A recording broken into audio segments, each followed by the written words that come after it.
오늘 하나님께서 우리에게 주시는 말씀은 구약성경 창세기 11장 27절에서 창세기 12장 9절입니다.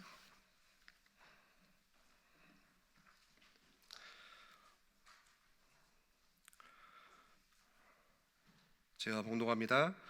데라의 족보는 이러하니라. 데라는 아브람과 나홀과 하란을 낳고 하란은 롯을 낳았으며 하란은 그 아비 데라보다 먼저 고향 갈대아인의 우르에서 죽었더라. 아브람과 나홀이 장가들었으니 아브람의 아내의 이름은 사레며 나홀의 아내의 이름은 밀가니 하란의 딸이요 하란은 밀가의 아버지이며 또 이스가의 아버지더라. 사레는 임신하지 못함으로 자식이 없었더라. 데라가 그 아들 아브람과 하란의 아들인 그의 손자 롯과 그의 며느리 아브람의 아내 사레를 데리고 갈대아인의 우르를 떠나 가나안 땅으로 가고자 하더니 하란에 이르러 거기 거류하였으며 데라는 나이가 205세가 되어 하란에서 죽었더라.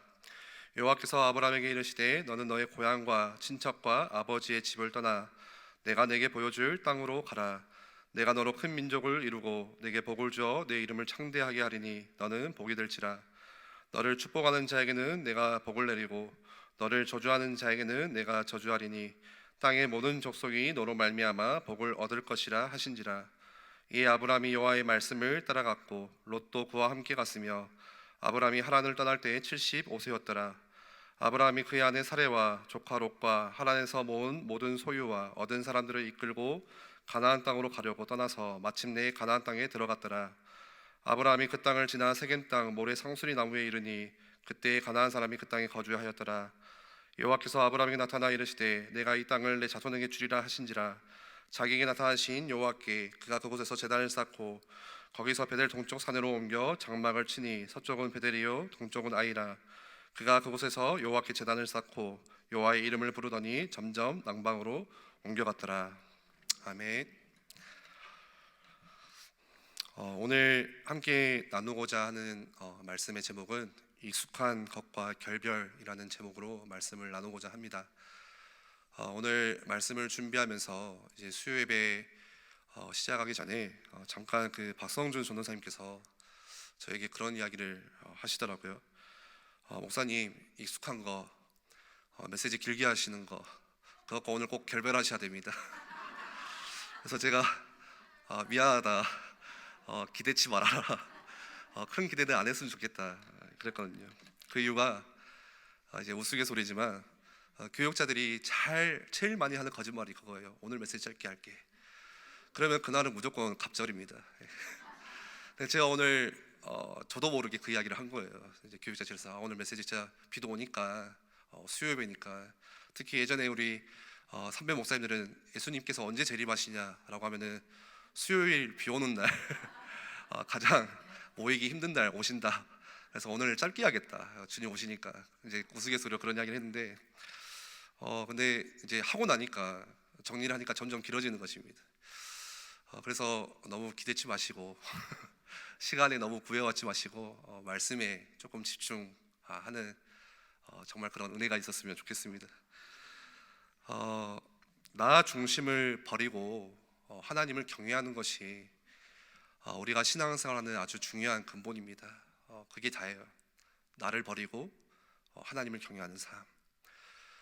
그래서 말씀에도 이야기하죠. 내가 죽고 예수로 사는 삶.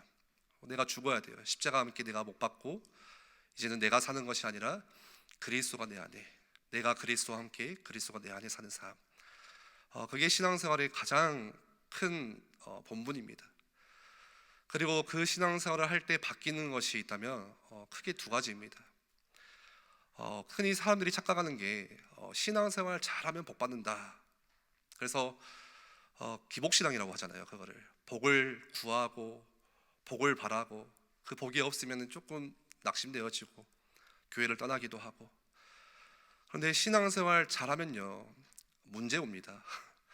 우리 집을 보니까 신앙생활을 잘 하려고 하니까 갑자기 아버지 하시는 사업이 기울더라고요.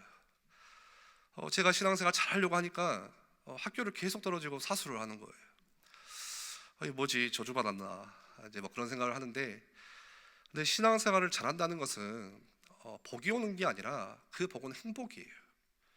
세상이 주지 못하는 행복, 그리스도 한 분으로 채워지는 진짜 그 마음에 말할 수 없는, 이룰 말할 수 없는 평강, 그것과 함께 변화되는 한 가지가, 진짜 응답은 가치관의 변화입니다.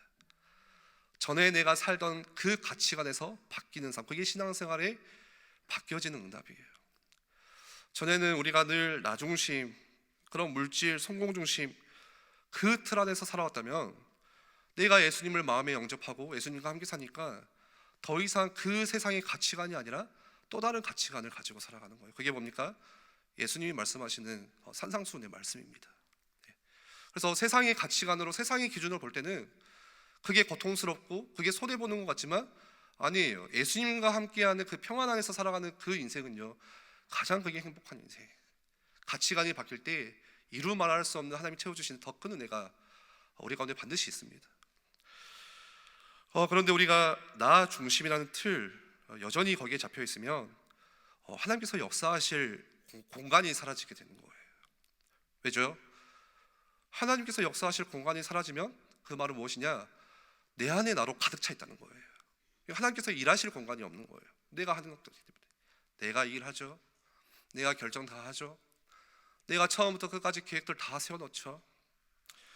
그러면은 우리가 교회만 다닐 뿐이지 하나님의 역사가 내 개인에게, 또 우리 가정에게, 내 현장에 일하시는 것을 우리가 보지 못하게 되어집니다. 특히 우리가 지금 사는 이 나라와 이 시대는 극단적인 나 중심 세대를 지금 살아가고 있습니다. 그래서 한번 생각해 보십시오. 시간을 조금만 우리가 거슬러서 예전만 생각하더라도 이렇게까지 나 중심으로 살진 않았습니다.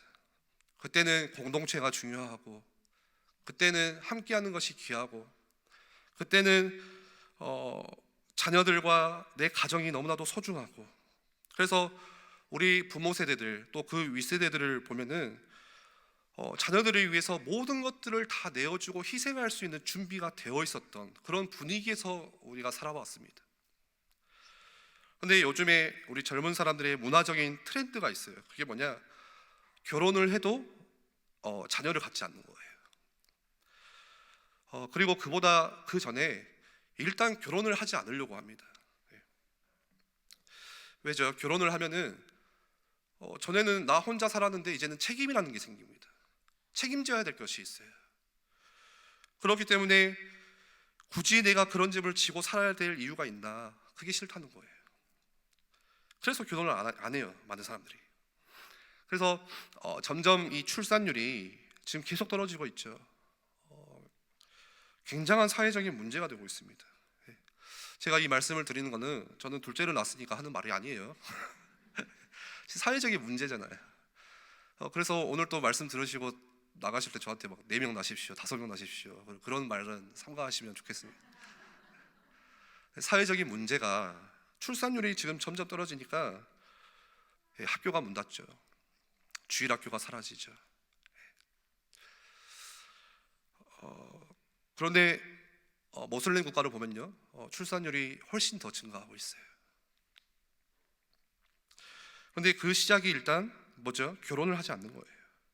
결혼을 해도 아이를 갖지 않겠다. 왜 내가 아이를 가져서 아이를 위해서 내 인생의 절반을 다 그렇게 희생해야 되나? 그러기 싫다는 거죠. 충분히 이해가 갑니다. 제가 조사를 하면서 한 통계 조사를 보니까 한 아이를 양육하는 데 들어가는 비용이 얼마인지 아세요? 이제 부모들의 소득마다 조금씩 차이는 있습니다. 더 나가는 게 다르겠죠. 그리고 또 시간이 지나면서 올라가는 그 물가 훨씬 다르겠죠. 근데 대학 졸업할 때까지 최소 2억, 한 아이를 키우는데, 지금 둘, 셋 키우신 분들은 나도 모르게 지금 6억이 나가신 거예요. 이미 키웠는데 어떡하시겠어요? 최소 2억이고, 최소예요 그게. 그리고 4억, 보통 4억, 3, 4억. 더 많게는 6억, 10억. 거기 먹고 입히는 거 다 들어가죠, 어릴 때부터. 그리고 사교육비, 또 이 아이들의 뭐 병원비, 진료비, 또 이 아이와 함께하는 여러 가지 여가 생활들, 구입해야 되는 것들, 또 대학 등록금 다 포함인 거죠. 그게 대학 졸업 때까지. 그런데 거기를 지나서 이제 결혼을 시켜야 돼요. 그러면 야, 너는 이제 남이다 이렇게 하면 다 괜찮지만, 그래도 요즘에는 그 결혼 문화라는 게 남자는 집을 해주고 여자는 그래도 가구를 해오고, 그게 아직도 존재하고 있잖아요. 그러니까 그런 것들을 또 부모님들이 대주면은 사실 그것보다 훨씬 더 이상의 돈이 드는 거예요. 그러니까 내가 직장에 다니면서 젊은 시절 그렇게 고생해서 일을 해서 돈을 버는데 죽도록 일해서 나에게 쓰는 것도 아니라 다른 사람을 위해서 내 땀과 시간과 에너지와 물질을 굳이 쓸 필요가 없다. 이게 젊은 사람들의 생각이에요. 고정관념이에요.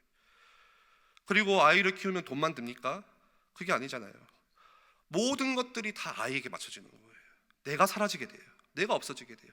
그래서 저는 지금 내가 없습니다.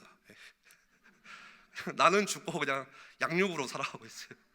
그러니까 시간도 외모도 다 변하게 돼요. 제가 출산을 와이프가 하는 걸 보면서 눈물을 안 흘렸어요. 제가 눈물이 어느 순간 말라가지고. 근데 마음에 진짜 울었던 게, 와, 저게 세크리파이스의 희생이구나. 한 생명을 낳는데 엄마의 모든 것들 다 소진하는 거예요. 뼈도 늘어나고. 우리 어머님들은 아시잖아요. 진짜 남자들이 이해할 수 없는, 이해할 수 없는, 감히 이해할 수 없는 그 한 생명이 소진되고 희생되면서 또 다른 생명을 낳는데, 아, 이게 또 하나님께서 주신 정말 복음이구나. 제가 첫째 때는 막 벌벌 떨어가지고 그런 생각을 할 겨를이 없었는데, 둘째를 낳을 때는 그 아이를 안으니까 그런 생각이 들더라고요. 너무 감사하더라고요. 그런데 많은 사람들이 나를 위해 섰으면 훨씬 잘 살 수 있는데 왜 굳이 내가 그런 고생을 해서 몸도 망가지고 내 시간도 다 빼앗기고 자유도 없이 살아야 되나? 그런데 이 생각이요, 우리 기독교 크리스찬에도 그대로 다 우리 젊은 세대들 가운데 들어오고 있습니다. 그래서 내가 진짜 하나님의 은혜로 복음을 알게 되어졌고, 그 하나님의 너무 은혜가 귀하기 때문에 내 다음 세대에게 이 언약의 복음을 반드시 심겨주고 전달하겠다. 내가 죽을 때 내가 다 이루지 못했던 이 세계복음화의 중요한 언약을 나는 다음 세대에게 반드시 심겨주고 가야겠다. 그런 생각이 젊은 크리스찬들한테 없습니다. 그러면 그 안에 뭐가 있는 거예요? 물질 중심이 들어있는 거예요. 그 안에 성공 중심이 들어있는 거예요. 그래서 창세기에서 구체적으로 드러나는 창세기 3장의 나 중심 뭐예요? 하나님 없이도 내가 살 수 있고, 내가 그 중심의 위치에 갈 수 있고, 그리고 창세기 6장이 네피림이 오면서 하나님의 큰 진노와 재앙이 임하죠. 11장에 바벨탑을 쌓는 그런 것들. 그래서 창세기 1장부터 11장까지는 왜 인생이 망할 수밖에 없는지, 왜 인생이 실패하는지 정확하게 이야기해주고 있습니다. 그리고 오늘 창세기 12장부터는 그런 무너져가는 시대 속에서, 세상 속에서 하나님께서 한 사람을 택하세요. 그리고는 하나님이 다스리시고 하나님이 통치하시는 내가 한 민족을 새로 세우겠다고 약속하십니다. 그러면서 아브라함을 부르시면서 이 창세기 12장을 시작합니다. 그래서 아브라함을 부르시면서 가장 먼저 주셨던 메시지가 뭐였습니까? 한 단어로 하면 떠나라. 떠나야 된다. 떠나라. 그게 12장 1절 말씀이죠. 여호와께서 아브라함에게 이르시되 너는 너의 고향과 친척과 아버지의 집을 뭐하라고요? 떠나라. 어디에서 떠나라는 거예요? 창세기 3장과 6장과 11장에 나 물질 성공 중심이 가득 차 있는 그곳에서 떠나라는 거예요. 거기서 떠나야지만 하나님의 은혜가 시작된다는 거예요. 거기서 떠날 때 하나님의 역사와 축복이 시작된다는 거예요. 기억하십시오. 신앙생활을 떠날 때 하나님의 은혜가 시작되는 것입니다. 그러면은 내 고향과 친척과 아버지의 집이 뭐 하던 곳입니까? 나 중심의 문화가 잡혀있는 갈대아 우르. 사실 갈대아 우르라는 곳은 어떤 곳입니까? 지리적으로 볼 때, 또 문명적으로, 문화적으로 볼 때 굉장히 잘 사는 곳이에요. 정말 잘 사는 곳이에요.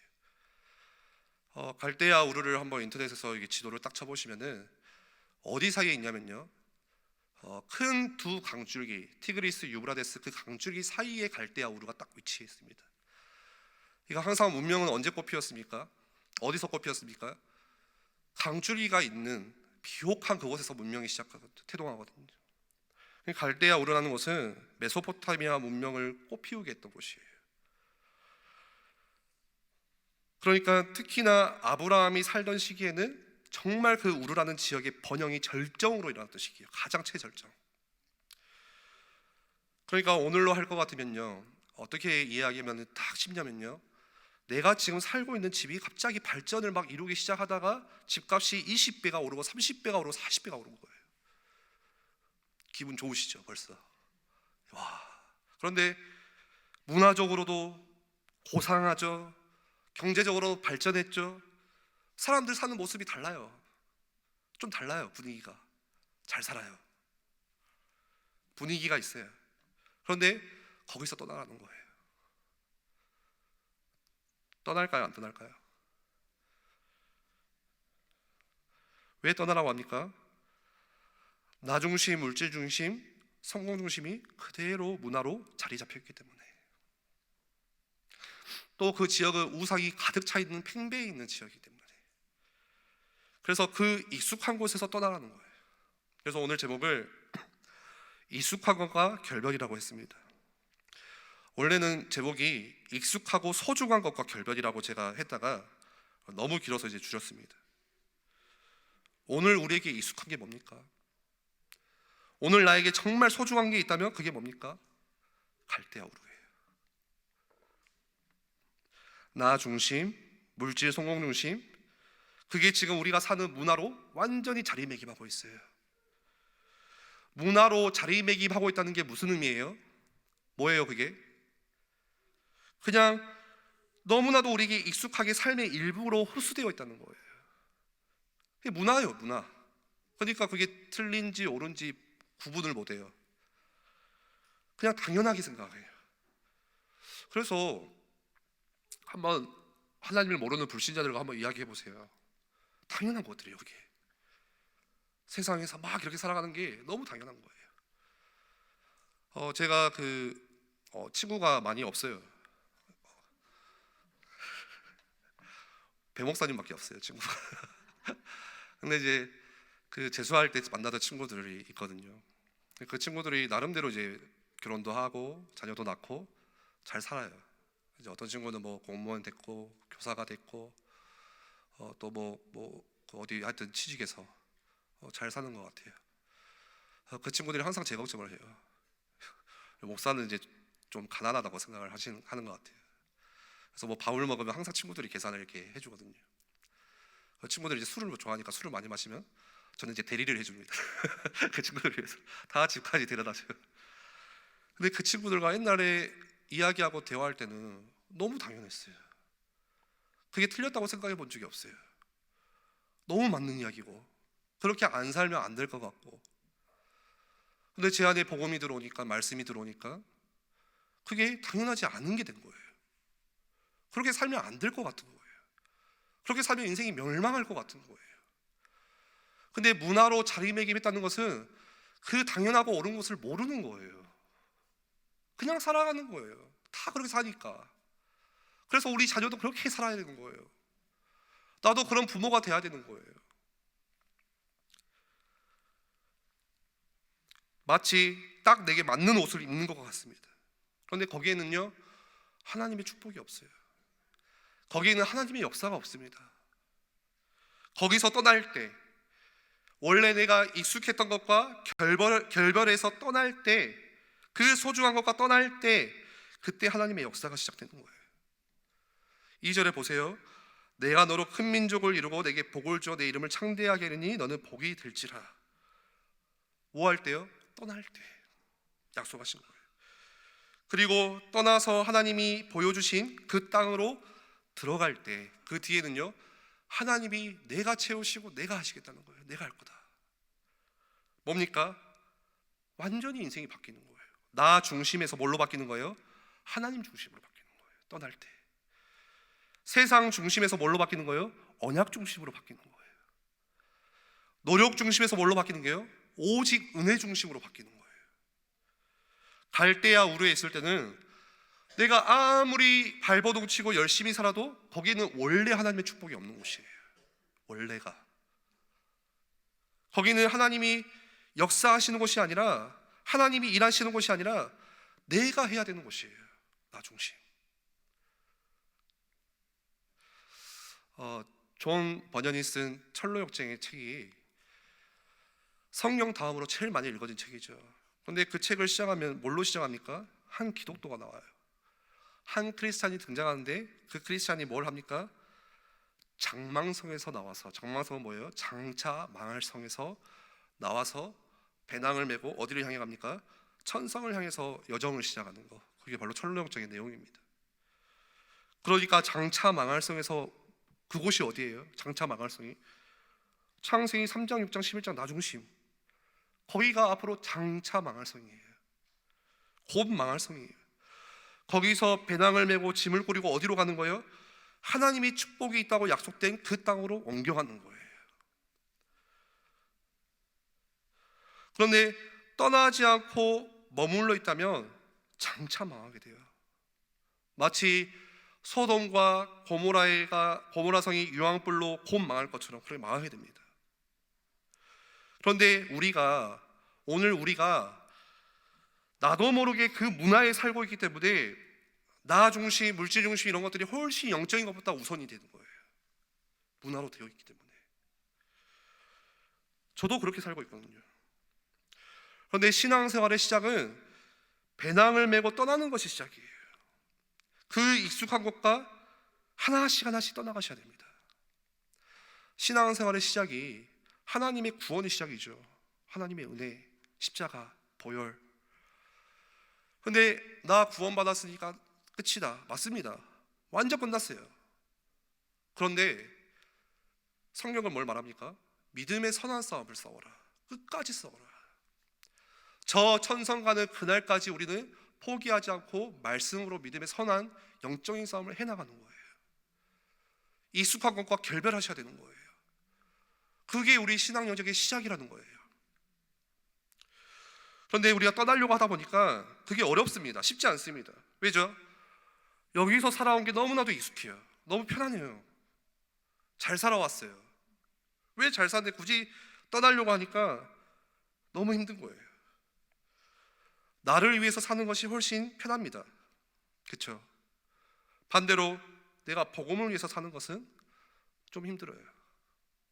어려워요. 내가 교회를 위해서 뭔가를 섬기고 헌신하는 그 자리에서 함께 한다는 것은 조금 내게 불편해요.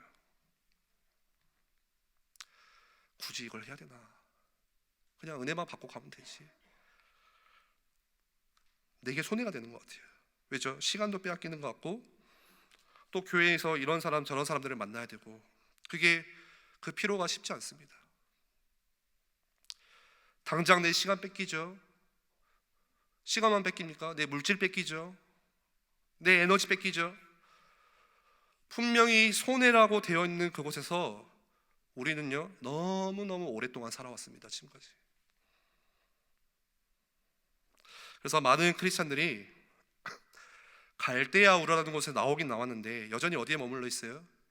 여전히 하란에 머물러 있는 거예요. 하란은 어디입니까? 갈대아 우르와 비슷한 곳이에요. 거의 비슷한 곳이에요. 이 갈대아 우르에서 조금만 올라가면 바로 하란이에요. 하란 역시도 그 큰 강줄기 딱 사이에서 아주 풍요로운 땅입니다. 왜 하란에 머물러 있죠? 구원을 받았어요. 이제 갈대아 우르에서 떠나기는 했지만 여전히 거기가 아직은 내게 익숙한 거예요. 마치 뭐와 같습니까? 에베소서 4장 22절 말씀에 너희는 유혹의 욕심을 따라 썩어져가는 구습을 따르는 옛 사람을 벗어버려라. 유혹의 욕심을 따라서 썩어져가는 옛 구습. 내가 살아오던 방식들, 세상의 가치관들, 예수님을 만나기 전에 살았던 그런 것들, 이제는 우리가 그리스도와 함께 새 사람을 입어야 되는데 여전히 옛사람이, 여전히 옛날 방식, 살던 방식이 나에게 더 익숙하고 편하기 때문에 그렇습니다. 그래서 오늘 본문에 11장 말씀을 함께 읽었는데 31절에 보시면은 데라가 나오죠. 데라는 누굽니까? 아브라함의 이 아버지죠. 31절에 데라가 그 아들 아브라함과 하란의 아들인 그의 손자 롯과 그의 며느리 아브라함의 아내 사레를 데리고 갈대아인의 우르를 떠나 가나안 땅으로 가고자 하더니, 우리가 그 아브라함에 대해서는 이야기를 잘 알아요. 그런데 데라에 대해서는 잘 모르거든요. 잘 주목하지 않습니다. 그런데 원래 갈대아 우르에서 떠나서 가나안 땅으로 가고자 했던 첫 사람은 데라예요. 그래서 많은 성경학자들은 아마도 하나님께서 먼저 데라에게 말씀하시지 않았을까, 이렇게 많이들 이렇게 해석을 합니다. 근데 또 주목해서 볼 것은 그 다음 절 32절 말씀에 보시면 데라는 나이가 205세가 되어 하란에서 죽었더라. 여기서 이제 하란이라는 곳이 나오죠. 그렇다면 왜 데라는 그 아브라함의 아버지는 갈대아 우르를 떠나긴 떠났어요 지금. 그런데 끝내 가나안 땅에 가지 못하고 그 하란에서 머물다가 생을 마감했을까요? 왜 데라가 하란에서 머물면서 인생을 마감했는지 거기에 대해서 정확한 이유를 성경은 말하지 않습니다. 근데 우리가 그냥 추측해 보면은 두 가지가 있어요. 첫 번째는 어떤 이유인지 모르겠지만 많이 지치지 않았을까. 살아온 곳을 떠난다는 것은요 굉장히 힘든 거예요. 지금도 우리가 오랫동안 살아온 그 집을 이사한다는 것도 쉽지 않지만 함께 자라왔던 그 환경을, 고국 땅을 버리고 내가 이국 땅으로 간다, 한 번도 가보지 않은 그 땅으로 간다. 그 당시에 가족들과 같이 살았던 건 뭐예요? 그냥 가족들이 행복해서 같이 산 게 아니라 부족이에요, 부족. 거길 떠난다는 것은요 뭘 말하냐, 나를 지켜줄 수 있는 사람이 한 명도 없다는 거예요. 이제는 내 편이 없다는 거예요. 거기 가면 죽을 수도 있고 위험이 도사릴 수 있고 완전 모든 게 다 바뀝니다. 그래서 많이 힘이 들지 않았을까, 벅차지 않았을까, 용기가 나지 않고 그래서 막바지에 와서 끝내 가지 못하고 포기하지 않았을까. 그리고 또 한 가지 이유는 창세기 12장 5절에서 우리가 추측해 볼 수가 있습니다. 창세기 12장 5절에 아브라함이 그의 아내 사레와 조카 롯과 하란에서 모은 모든 소유와 얻은 사람들을 이끌고 가나안 땅으로 가려고 떠나서, 데라는 하란에서 죽었는데 아브라함은 말씀을 따라서 가나안 땅에 들어갔는데 뭘 가지고 가죠? 거기에서 모은 모든 소유와 얻은 사람들을. 그럼 우리가 추측해 볼 수 있는 게, 데라가 하란에 있으면서 재산을 많이 모았구나, 많은 소유를 얻었구나, 그리고 그 재산을 지키기 위해서 많은 사람들을 얻었구나, 샀구나. 그래서 가나안 문턱 바로 앞에서 끝내 들어가지 못하고 그게 너무 소중하기 때문에 하란에서 그냥 머물다가 인생을 끝냈구나. 그런데 이게 지금 단순히 데라 한 사람의 이야기입니까? 아니에요. 오늘날 많은 크리스찬들, 저와 여러분들도 분명히 그럴 것입니다. 하나님께서 갈대아 우르에서 우리를 불러내셨어요. 그거는 콜릭이에요. 하나님의 부르심이에요. 소명이에요. 나를 부르신 거예요. 아브라함에게 있어서는 너의 고향과 친척과 아버지의 집을 떠나라, 하나님이 부르셨어요. 우상 가득한 그 지역에서 우리를 건져내셨습니다. 그런데 하나님께서 부르실 때는 분명한 뭐가 있습니까? 이유가 있어요. 그냥 부르신 게 아니라는 거예요. 분명히 하나님께서 맡기실 일이 있기 때문에 우리를 부르셨다는 거예요. 그걸 뭐라고 합니까? 사명이에요. 그래서 소명과 사명은요 같이 있어요. 함께 있어요.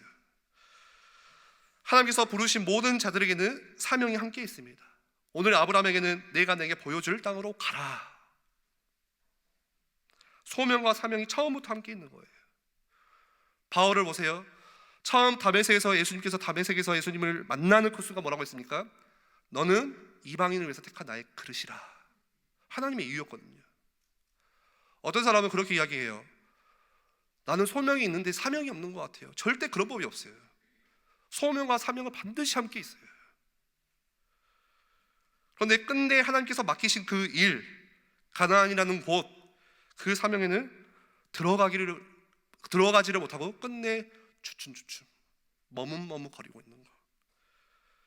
힘이 많이 빠졌을 수 있고, 또 여러 가지 일 때문에 지쳐 있을 수 있고, 혹은 여전히 지금 앱 방식, 그 하란에서 살았던 삶들이 훨씬 나에게 더 편리하기 때문에 그럴 수 있습니다. 그래서 우리가 끝내 가지 못하고 있는 거예요. 아브람도 그랬어요. 당장의 12장 후반부에 보시면 아브라함이 가나안에 들어가긴 들어갔지만 어떻게 살아요? 여전히 살던 방식은 전에 하던 그대로예요. 그래서 기근이 와서 먹고 살 게 없으니까 당장 어디로 갑니까? 또 애굽으로 내려가잖아요. 그리고 거기서 자기 아내 사례를 빼앗길까 봐 두려워했어요. 우리는 그런 두려움 잘 없잖아요. 빼앗길 것 같은 그런 걱정 없잖아요. 그런데 얼마나 아내가 아름다웠던지 아내를 누이라고 속여요. 그리고 아브라함이 당했던 그 수치와 창피, 얼마나 치욕을 당했습니까? 마찬가지입니다. 우리가 물리적으로는 주일 아침에 일어나서 세수하고 머리 빗고 차 타고 교회 와서 앉아서 예배드릴 수 있어요.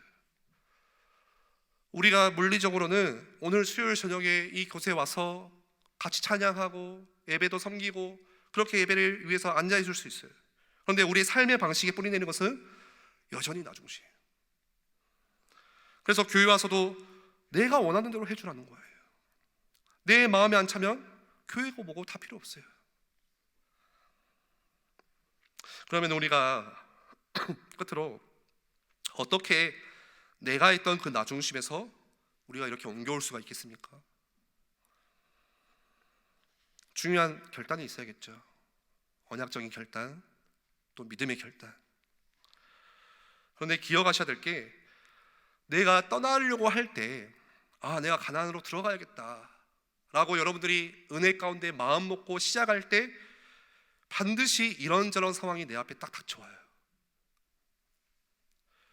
그러면 상황이 생기면 뭐 해야 됩니까? 선택해야 되거든요. 이게 맞는지 저게 맞는지, 지금 이 상황에서 이게 맞는지, 여기로 가야 되는지 저기로 가야 되는지. 그러면은 나에게 지금 이게 유익이 되는지, 아니면 지금 이게 교회에 유익이 되는지 선택해야 되는 상황들이 반드시 우리 가운데 와요. 믿음의 여정을 걸으려고 하면 반드시 와요. 안 걸으려고 하면 안 와요. 그냥 사시면 돼요. 걸으려고 하면 반드시 선택해야 되는 상황이 와요. 이게 나에게 유익이 되느냐, 아니면 정말 이게 복음과 교회에 유익이 되는 쪽이냐. 그럴 때 그 선택이 크든 작든 간에 한 걸음씩 우리가 복음과 교회를 향한 선택을 하나씩 한번 해보시는 거예요. 잘 안 되더라도 그렇게 우리가 떠나가는 거예요. 한 걸음씩 한 걸음씩. 아마도 익숙하고 편한 것에 떠나려고 하니까 결코 그게 쉽지 않을 것입니다. 굉장히 어려울 거예요. 많은 내적인 갈등이 생길 거예요.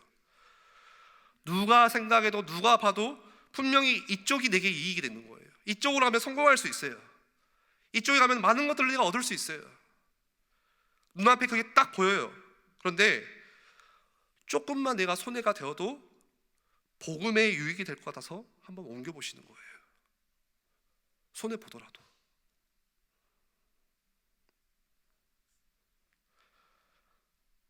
죽어도 나는 손해보기 싫다. 그러면 이제 하란에서 우리 살아야 되는 거예요. 그러면 어떻게 됩니까? 데라는 나이가 205세가 되어 하란에서 죽었더라. 이성현은 나이가 84세가 되어 하란에서 죽었더라. 이렇게 남겨집니다. 우리 후대들에게. 늘 우리는 평상시에 나 중심으로 살아갑니다. 그게 당연한 거예요. 근데 우리 체질이 그냥 그렇게 된 거예요. 그냥 그렇게 뿌리 내렸어요, 이미. 그런데 뭔가 상황이 이건가 저건가를 선택해야 하는 상황이 오면은 한 번쯤은 손해 보시더라도 복음과 교회에 유익되는 것, 생명 살릴 수 있는 것, 한번 그거 선택해 보시라는 거예요. 나는 손해라고 생각했지만 신실하신 하나님은 그런데 언제나 거기를 축복해 주시는 거예요. 그 여정을 우리가 한번 시작해 보시기 바랍니다. 그렇게 장망성을 떠나가는 거예요. 아브라함이 처음부터 믿음의 조상은 아니었습니다. 실수도 많이 했고요. 여러 가지 많은 시행착오도 겪었습니다. 그런데 한 걸음씩, 그 작은 한 걸음씩 떠나면서 뭘 배운 거예요? 믿음을 배운 거예요.